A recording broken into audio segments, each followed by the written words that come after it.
Assalamualaikum warahmatullahi wabarakatuh. Hai semuanya, kembali lagi bersama Intan di podcast Kelurahan Publik Kesancaya. Yang pastinya hari ini kita mempunyai tema dampak literasi bagi anak PAUD yang kita kehadiran hari ini juga narasumber yang luar biasa, yaitu Abang Febrian Niko Satria SPD GR. Nah, selamat siang ya Bang Niko. Bagaimana kabarnya hari ini? Siang, alhamdulillah baik. Alhamdulillah. Nah, pemirsa, Bang Niko ini merupakan seorang pendongeng ya Bang ya? Iya. Dan juga kalau kita lihat dari bio Instagramnya juga penulis. Boleh nggak sih Bang untuk kenal lebih dalam lagi dijelasin dulu biodata atau misalnya diri Abang bisa ke pemirsa semua? Oke. Hai semua, perkenalkan nama saya Febrian Niko Satria, biasa dipanggil Bang Niko. Saya sehari-hari kerja sebagai guru di Sipil 18 Kota Jambi.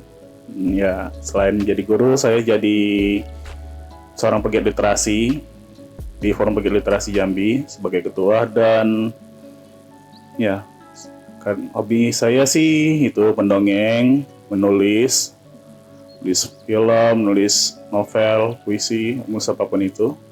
Terus ya mendongeng, berteater, ya, sekitaran sastra dan literasi lah pada umumnya. Oke, mendongeng, guru yang juga merupakan seorang mendongeng.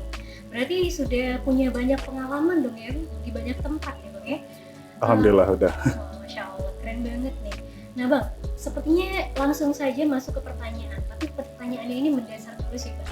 Oke. Apa sih hal yang pertama kali yang membuat Abang itu bisa suka atau bisa memutuskan untuk terjun ke dunia mendongeng? Oke, ini akan jadi yang pertama nih cerita. Jadi dulu itu saya karena anak Gen Z, jadi saya itu dulu masa kecil tuh suka menonton Arena 123 Channel 4 yang sempat jadi Channel 4 di TVRI, ada yang tahu? Belum lahir deh. Ya, Arena 123 itu ada ada karakter fiksi bernama Kumbi, boneka kuda. Nah, di situ banyak cerita-cerita, banyak menampilkan kisah-kisah tentang Indonesia, dan itu karakternya sangat menarik. Jadi saya sempat berpikir, wah ini kayaknya seru. Apalagi saya dulu juga sempat ngirimkan surat, terus ketemu langsung dengan pembawa acaranya di Jambi, alhamdulillah. Dan itu jadi bekas memori yang sangat mendalam untuk saya, karena wah, saya bisa ketemu dengan pendongeng nasional.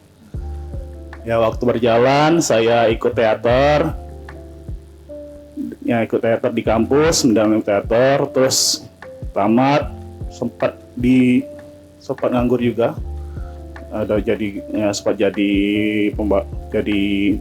wartawan, terus ya medianya bangkrut. Akhirnya banting setir jadi guru TK.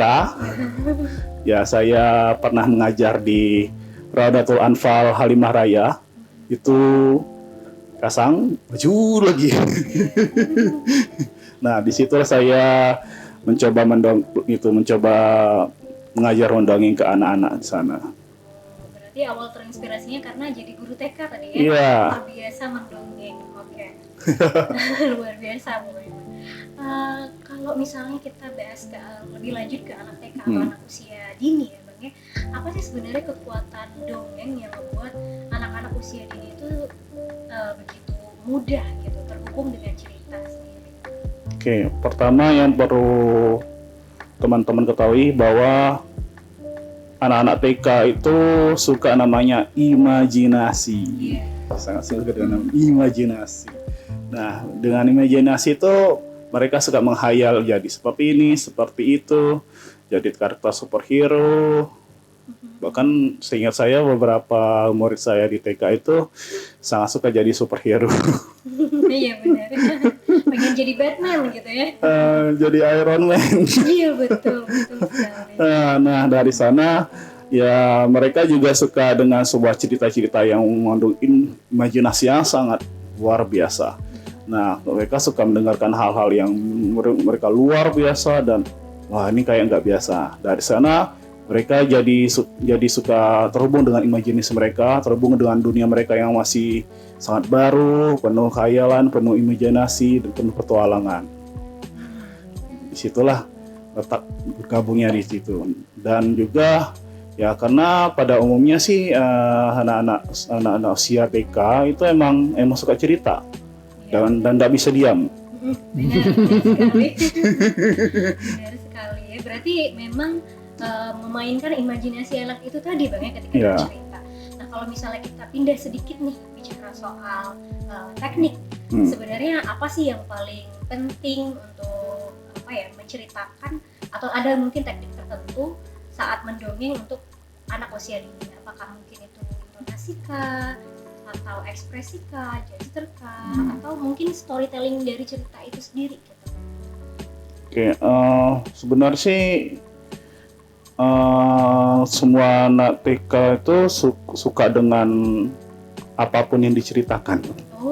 Itu yang perlu diketahui. Sepengalaman saya, anak-anak TK itu sangat suka diceritakan. Nah, itu pun kalau kita menambah ilmu lainnya selain bercerita, kayak menggunakan properti seperti boneka kertas, boneka tangan, atau menggunakan suara, diubah suaranya jadi agak beda, kayak hai semua, perkenalkan. Ditambah mimiknya yang jadi marah, ada suara, efek suara. Itu anak-anak mulai suka. Apalagi ada boneka kayak pakai peraga. Kalau saya sih gunakan boneka kertas, gitu anak-anak mulai iya, saya panik kok. Berarti memang dari intonasi, ekspresi, dan gesture itu tadi ya Bang. Wah keren nih. Kalau misalnya Tan mau nanya lagi nih Bang, momen paling berkesan selama Abang mendongeng di depan anak-anak nih, mungkin ada yang bikin lucu atau mungkin terharu gitu, kira-kira boleh diceritain nggak sih Bang ke kami? Banyak banget. Ada pernah dongeng dengan anak-anak berkebutuhan khusus pernah.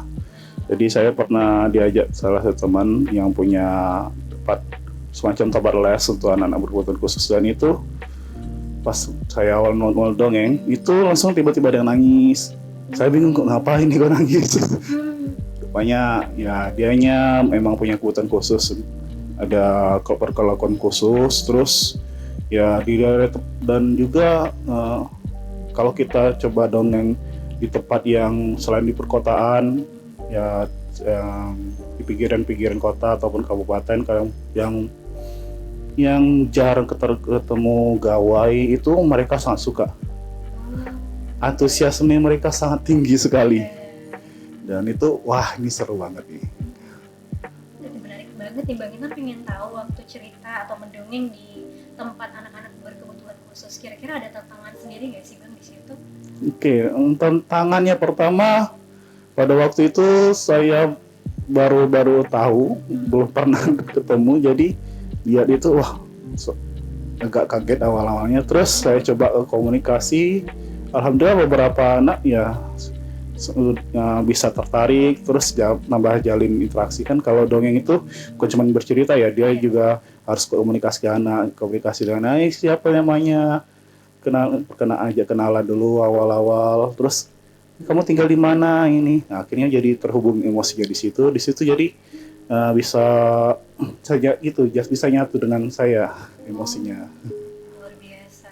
Itu pasti tantangannya cukup besar ya Bang ya, dibanding anak-anak yang pada umumnya ya. Ya, benar sekali. Benar, luar biasa sih Bang. Jadi pengen tahu sih Bang, jadi pengen lihat langsung gitu terjun ke lapangan gitu ya Bang ya. Terus juga Intan juga pengen tahu nih Bang, kalau misalnya setiap mendongeng itu pasti punya ciri khasnya sendiri nih Bang. Kira-kira karakter paling kena nih di hati anak-anak PAUD itu karakter yang seperti apa sih? Kalau saya sih selalu membawa satu karakter, yakni gajah. Ya, boneka gajah. Ya, saya kasih nama Gagak. Kebetulan Gagak bawa tadi. Yang karakter gajah Gagak. Kenapa saya sengaja kasih gajah? Karena pertama itu menurut kepercayaan sih. Menurut tradisi orang-orang Jambi, gajah itu adalah hewan yang paling punya ilmu pengetahuan. Oh, Ya iya. kan ya, kita tinggal di dekat Candi Muaro Jambi, kendaraannya menggunakan gajah. Jadi hewan yang paling bijaksana, hewan paling lembut, paling mengerti manusia. Ya saya mencoba menghadirkan sosok gajah yang ya walaupun sekarang cuma bisa lihat di Kebun Taman binatang. Rimba. Betul. Ya saya mencoba, wah ini gajah ini seru nih. Ini gajahnya bisa dekat dengan anak-anak. Berarti memang menghadirkan karakter gajah itu di setiap cerita, Bang, ya? Iya, selalu di setiap cerita. Oh, keren kali. Itu luar biasa sih, Bang. Nah, ini juga Intan pengen tahu nih, Bang, kalau misalnya gimana sih cara Abang menyesuaikan dongeng untuk anak PAUD yang kan rentang fokusnya masih pendek ya, Bang, ya? Kayak Iya. misalnya tadi anak PAUD masih bisa lari-lari ke sana ke sini, Hmm, sedangkan pendongeng itu biasanya stuck, entah itu duduk atau mungkin berdiri. hmm, Mungkin jalan pun juga nggak jauh gitu kan, nggak Hmm. mungkin ke tengah-tengah anak-anak kayak gitu. Itu gimana sih, ada trik khususnya nggak sih supaya mereka tuh tetap engage gitu ke cerita? Oke, untuk awal-awal sih saya itu mengajak mereka ice breaking dulu. Jadi dihabiskan dulu tenaga kilirnya, diajak ice breaking, main game sama-sama. Oke, sudah habis tenaganya, baru mulai cerita. Nah, di sela-sela cerita itu saya ajak interaksi.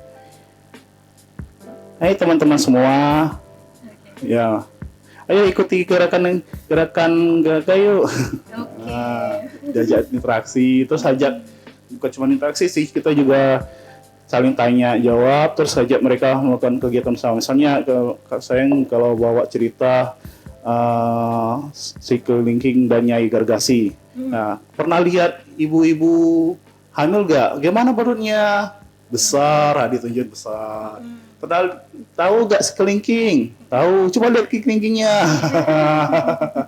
Ya, interaksi-interaksi sederhana itulah yang membuat penonton dan saya itu jadi terhubung anak-anak itu.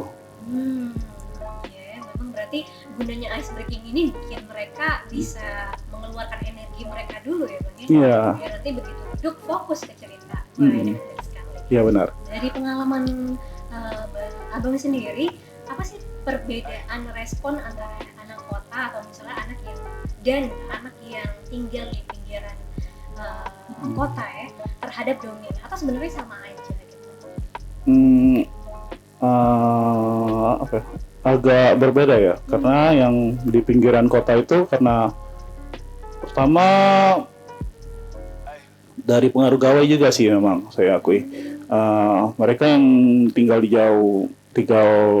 yang jauh dari ponsel itu dia sesuatu yang berbau interaksi itu sangat dekat jadinya dengan mereka. Jadi mereka ketika saya ajak dongeng itu lebih banyak komunikasi. Bang, nanti boleh dah pinjam bonekanya bang. Oh iya, hal kecil itu ya, Iya. dipinjam gitu ya.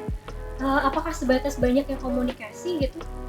Apakah hanya sebatas banyaknya komunikasi perbedaannya antara anak di kota atau anak di Hanya sebatas itu saja sih, cuman sebatas perhatian, ya, ke perhatian mereka yang agak sedikit beda. Tapi ya secara umum, ya namanya anak-anak mereka sangat suka dengan ya sesuatu yang imajinasi. Iya, imajinatif ya, wah benar sekali sih, betul.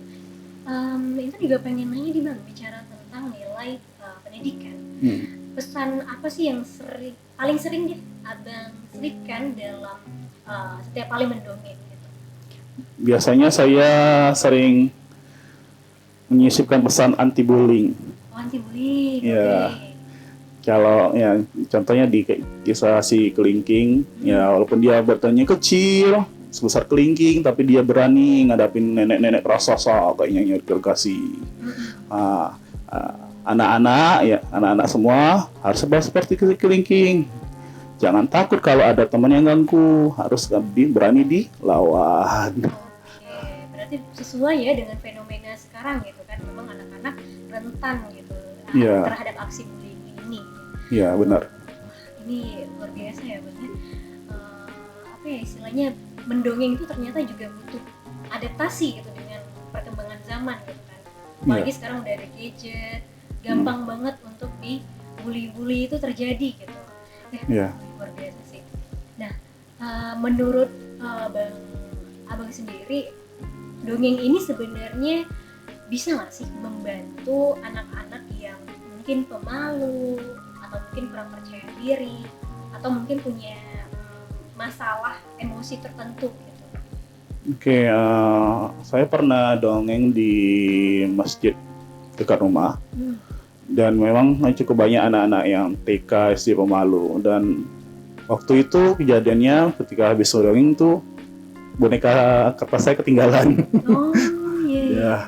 Terus pas saya datang lagi, ya anaknya jadi berani, "Bang, ini boneka Bang ketinggalan." Dan itu adalah anak perempuan yang sepengetahuan saya itu paling diem. Tapi dengan itu dia berani ngomong.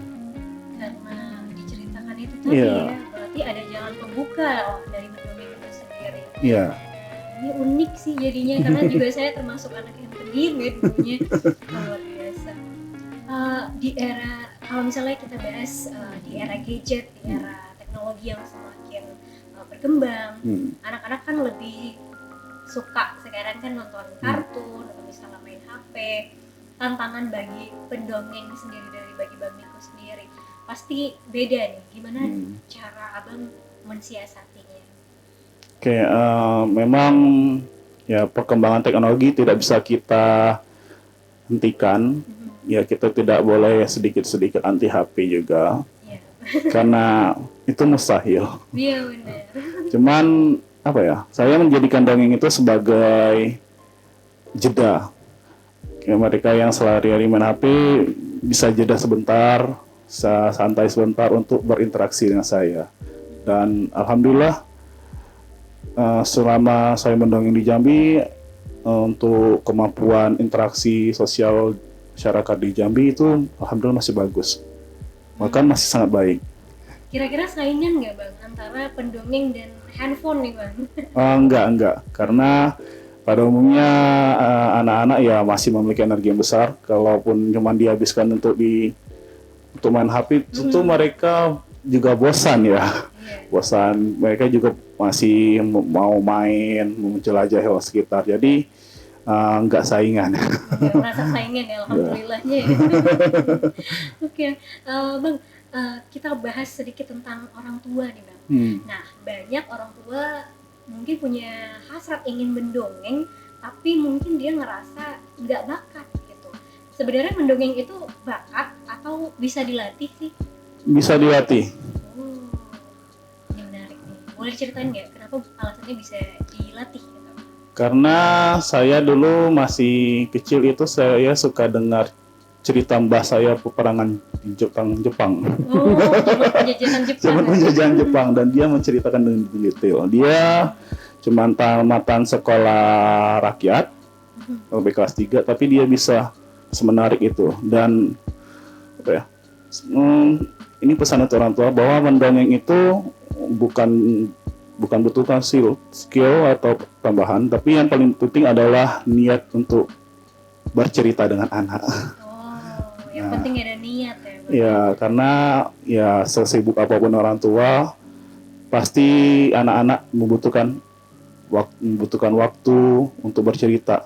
Dan ya, dengan menceritakan sebuah buku atau sekedar membaca nyaring buku yang ada ilustrasinya, itu bisa membuat interaksi kita dengan anak bisa bagus, sudah terjalin. Kalaupun sulit, bos bisa juga menceritakan pengalaman pribadinya, pengalaman ketika sekolah bagaimana, kuliah bagaimana, ataupun pengalaman unik lah. Setiap keluarga punya pengalaman unik. Ya, kalau di keluarga saya itu kebetulan yang jago cerita itu almarhum mbah saya, mbah perempuan. Dia itu kan salah satu orang yang jadi saksi hidup penjajahan Jepang. Jadi dia sangat menceritakan dengan detail bagaimana tentara Jepang itu mencari orang tentara, terus mencari tentara Jepang yang begitu sipit. Bagaimana bisa kabar itu ya naik ke pohon kelapa karena sipit jadi kelihatan. Oke. Kalau misalnya kita bicara soal bakat, tadi menurut Abang mendongeng itu sebenarnya bisa dilatih. Itu pengen tahu juga dong Bang, kalau misalnya Abang kan mungkin melihat dulu sampelnya dari nenek ya, mbah tadi. Iya, Mbak. Mbah yang bercerita. Kalau misalnya cara abang melatih diri abang sendiri sebelum akhirnya menjadi pendongeng profesional itu seperti apa? Saya itu ikut teater memang. Teater jadi bisa melatih vokal. Terus karena latar belakang saya orang Jawa, Oh, jadi saya memang sudah dibiasakan nonton wayang. oh Jadi iya. ya saya mengambil sampel kan kalau wayang kulit itu pakai pakai boneka wayang, iya. wayang kulit. Ya, jadi saya mengambil sampel kalau pakai wayang kulit itu harganya lumayan. Jadi bagaimana kalau saya buat kayak gambar-gambar aja atau ya karena soalnya tuh awal-awal saya di dongeng itu buku-buku gambar, buku-buku anak TK yang tidak dipakai itu digunting, nah, terus ditempelin, nah disitulah jadi karakternya. Jadi dari itu daur ulang. Udah ulang. Ini menarik banget ya. Maksudnya memanfaatkan barang-barang sekitar juga ya bang ya. Iya. Berarti dari situ abang melatih diri abang supaya lancar gitu. Iya, dari situ, dari barang-barang bekas, dari gambar-gambar, nah baru bisa terlatih jadi pedongeng. Wah, keren. Itu berarti dimulai dari kapan tuh bang startnya bang melatih diri?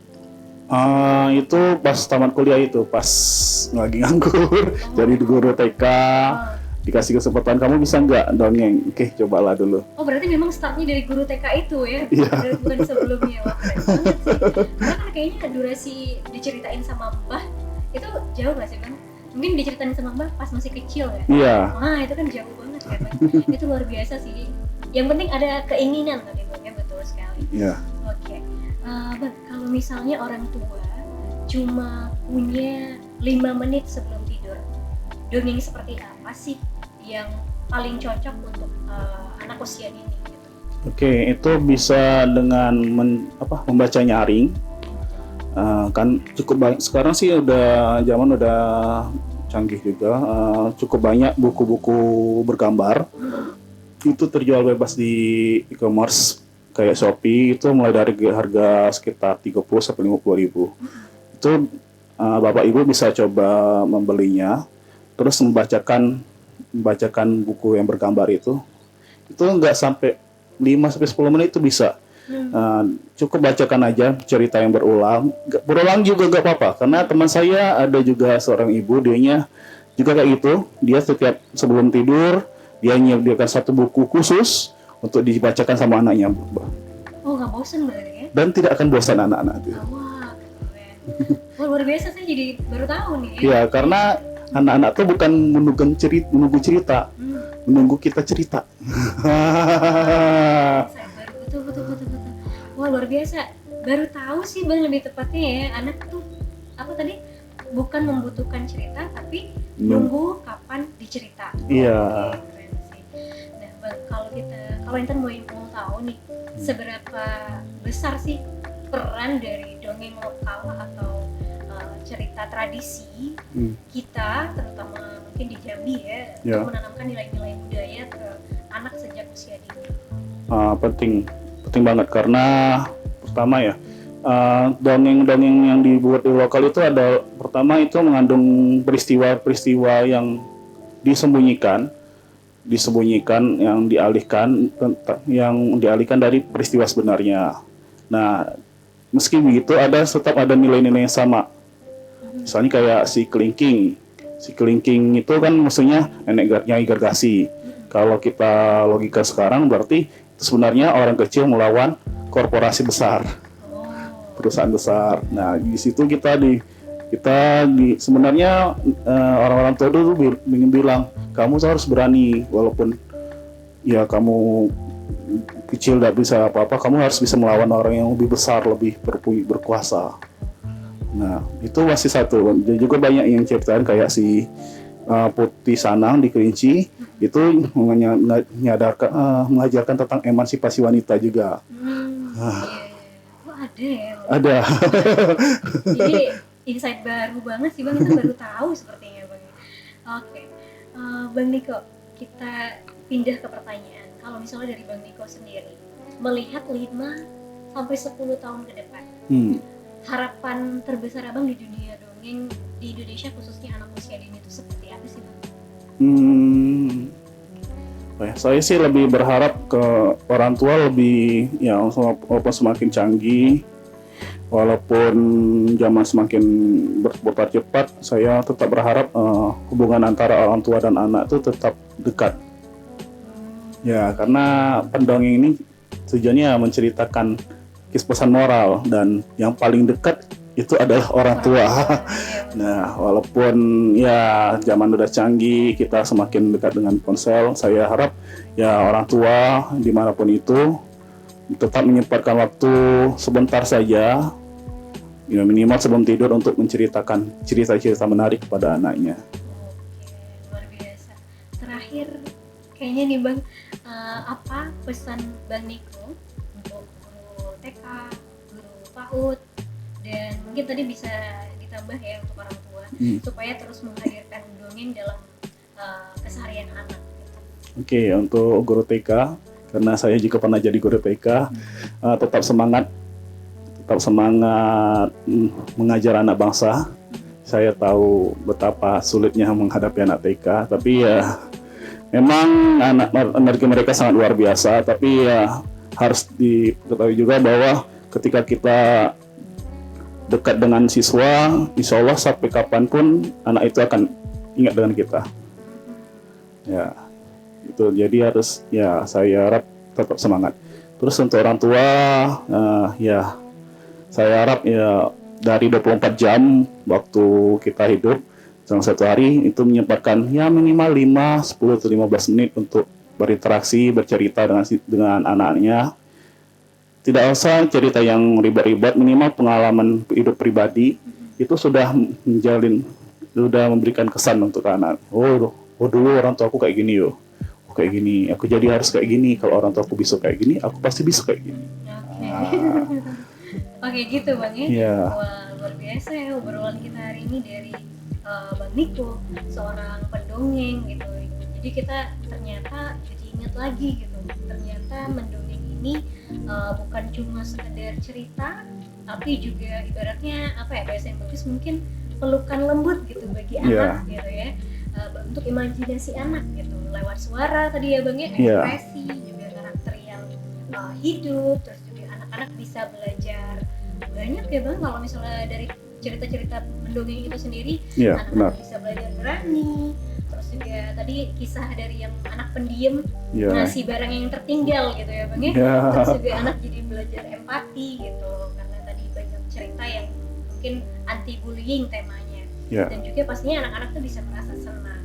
Nah jadi kalau misalnya dirangkum nih pemirsa, hari ini kita belajar bahwa dongeng itu merupakan jembatan, terus juga literasi adalah fondasi, dan kolaborasi itu ya kuncinya gitu. Karena juga ternyata kita dapat informasi juga dari PAUD Kelurahan Kasangjaya kalau misalnya tahun ini itu ada diadakannya lomba menceritakan buku cerita gitu ke anak-anak, dan itu sudah dilakukan di Kelurahan Kasangjaya sendiri. Wow, keren itu. Iya, luar biasa ya. Jadi emang orang tua atau khususnya kemarin bunda-bunda lebih banyaknya itu dilibatkan untuk menceritakan langsung Bang.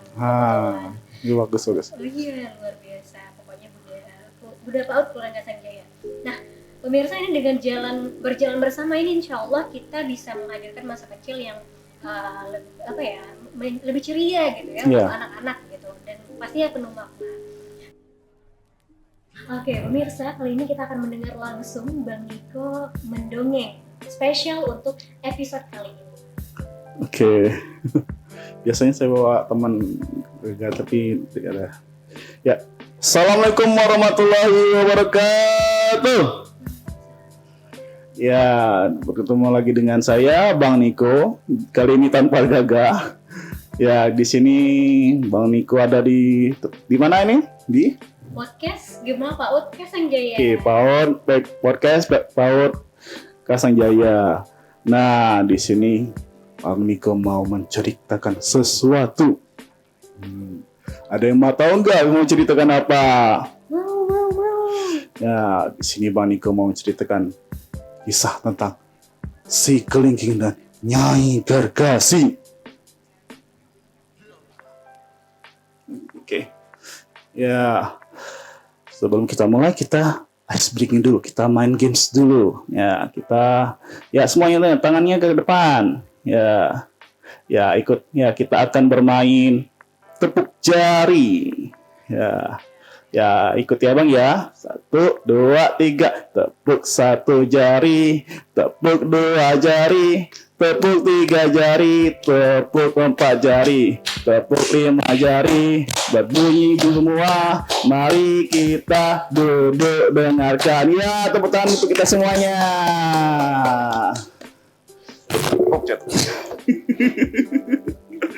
Ya, oke, kita mulai ya. Jadi, pada zaman dahulu kala, di sebuah desa yang bernama Desa Jambi, hiduplah sepasang kakek dan nenek. Mereka sudah lama hidup, tapi belum juga punya keturunan. Pada suatu malam, si nenek tuh lagi sedih. Saya biasanya pakai boneka.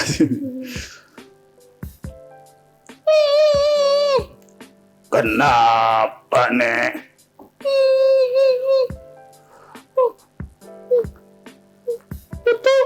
Saya lagi sedih. Kenapa, Nyai? Sedih kenapa? Sudah lama nikah, tapi punya anak. Sabar, Nyai, sabar. Nanti kita tuh akan doa kepada Allah agar kita dikabulkan punya anak. Nah, pada tengah malam, nah si Datuk ini akhirnya lagi sholat. Nah, ada yang tahu tak sholat apa kalau malam? Tahajud. Ya, sholat tahajud. Jadi pas sholat itu, si Datuk ini berdoa, Ya Allah, ya Tuhanku, berikanlah hamba anak ya Allah. Walaupun dia seekor sebesar kecil kelingking, nggak apa-apa ya Allah. Akhirnya, tidak lama kemudian doa si Datuk ini akhirnya terkabulkan. Si Nyai pun akhirnya mengandung.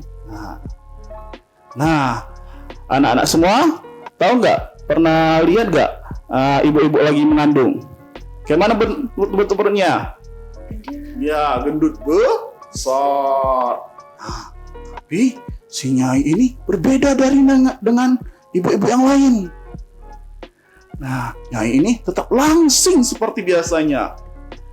Ya, walaupun kondisinya tidak seperti ibu-ibu biasanya, si Nyai pun tetap bersyukur. Nah, setelah 9 bulan, ya 9 bulan, ada yang tahu lagunya? 9 bulan, ibu mengandung dan melahirkan kita ke dunia. Nah, setelah 9 bulan, akhirnya si nenek Nyai pun akhirnya melahirkan. Nah, anak-anak di semua sini tahu gak? Kayak mana suara anak bayi nangis? Nah, kayak mana bunyinya?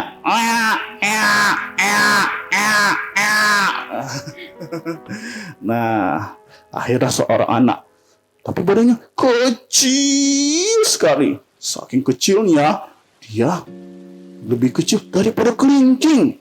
Nah, coba lihat mana kelingkingnya. Ya, kelingkingnya mana? Badannya sangat kecil sekali. Karena badannya sangat kecil, maka dia dipanggil si kelingking. Nah, meskipun badannya kecil, si kelingking tetap tumbuh menjadi anak yang aktif dan sehat. Nah, dia selalu kalau di rumah selalu bantu ibunya. Yang lepas. Jadi dia kalau di rumah selalu bantu ibunya di dapur. Nah, anak-anak di sini ada nggak yang di rumahnya bantu emaknya di rumah? Nah, selain bantu emaknya di dapur, nah dia juga bantu ayahnya di ladang, di kebun. Nah, di sini ada nggak sering bantu bapaknya berkebun?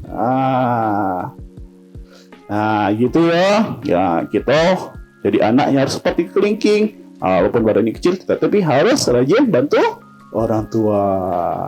Nah, tiba-tiba datanglah seorang nenek-nenek yang tua sekali, tapi badannya besar sekali. Badannya raksasa, badannya tinggi sekali. Namanya Nyai Gargasi. Dia datang ke desa Jambi. Dar. Hancurkannya rumah penduduk. Dar. Para penduduk pun lari. Dia lari kata-kata, awas, ada Nyai Gargasi. Kabur.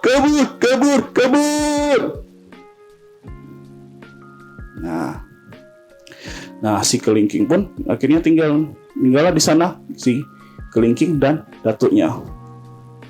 Kelingking, ayo kita pergi. Sebentar lagi ada Nyai Gargasi akan nyerang desa kita. Tidak, Datuk, aku akan di sini. Aku akan tetap menghadapi Nyai Gargasi itu. Yaudah, kamu hati-hati ya. Siap, Datuk. Si Kelingking pun akhirnya menghadapi si Nyai Gargasi itu. Mana nih orang di sini? Kok ada? Hai nenek tua, aku di sini. Siapa itu yang ngomong itu? Hai, aku di sini, jangan kejar aku. Oh, kamu ya di sini. Awas kamu ya. Mana orangnya? Karena tubuh si Kelingking itu begitu kecil, si Kelingking bisa nyelinap kabur. Dia tuh lalu berteriak ke neneknya. Kamu gak bisa tangkap aku ya? Ayo tangkap aku. Aku ada di sini. Kamu beraninya mempermainkanku. Awas kamu ya. Mana dia? Nenek, aku di sini. Kamu tidak bisa menangkapku ya. Beraninya kamu. Awas kamu ya. Kejarnya lagi. Tapi meskipun si Nyai berusaha mengejar si Kelingking, tapi si Kelingking tetap tidak bisa terkejar.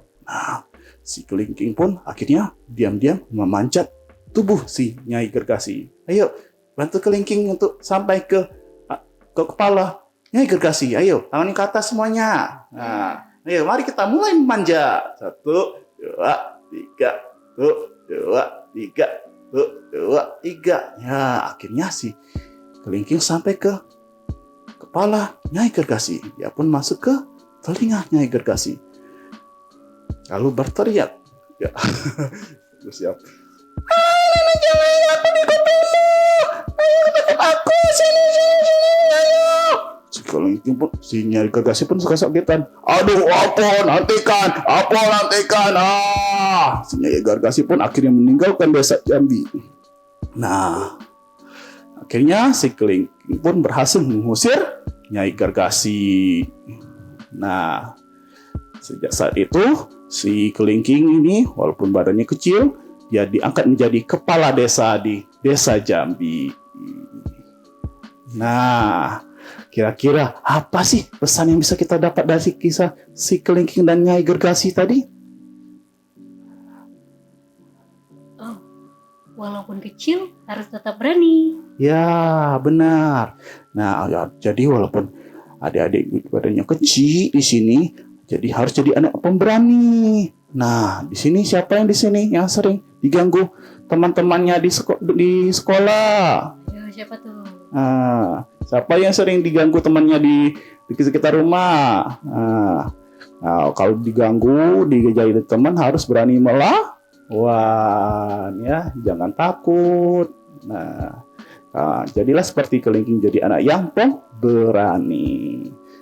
Demikianlah kisah si Kelingking dan Nyai Gargasi. Oke, tepuk tangan semuanya. Wah, luar biasa nih. Terima kasih banyak. Ini unexpected banget sih, Bang Niko. Mohon maaf loh, bisa spontan banget ya, nggak siapin apa-apa ya. Tapi nggak apa-apa, luar biasa sih. Sebelumnya terima kasih Bang sudah hadir di podcast kita kali ini, dan tentunya juga terima kasih untuk para pendengar setia Sampai jumpa di podcast berikutnya dengan cerita-cerita yang pasti menarik. Saya Minta Sadika pamit undur diri, dan Bang Niko juga pamit undur diri. Assalamualaikum warahmatullahi wabarakatuh. Waalaikumsalam warahmatullahi wabarakatuh.